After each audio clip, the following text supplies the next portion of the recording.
Hi, in this video, a comparison of split and splitless injection techniques used in gas chromatography is discussed.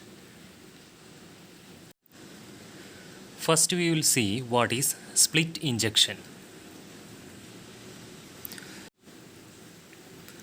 In this injection technique, the sample amount is split and only a small part of it enters the column. The rest of the sample goes out of the injection port through split valve. In this figure, you can see an injector port with a carrier gas flow, a syringe to inject sample, septum purge gas flow, column flow, split valve and split flow. Sample enters the injector port. It is then vaporized and mixed with the carrier gas. A small part of the sample enters the column. The rest of the sample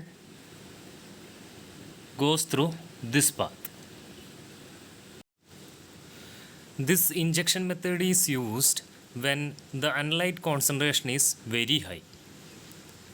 Split injection is suitable for detectors with high sensitivity, for example, electron capture detector and triple quadruple MS.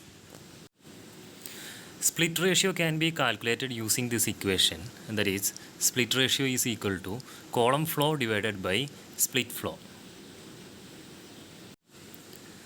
Next method is splitless injection. In splitless injection, the majority of the sample enters the column. The figure is same as split injection. The only difference is split valve is closed. So there is no flow through this path until the sample is injected to the column. This method is suitable for trace analysis or when the analyte concentration is low.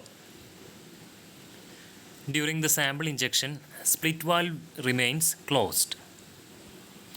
30 seconds after sample injection, split valve will be opened to purge the injector port, and it is called as splitless hold time or splitless time.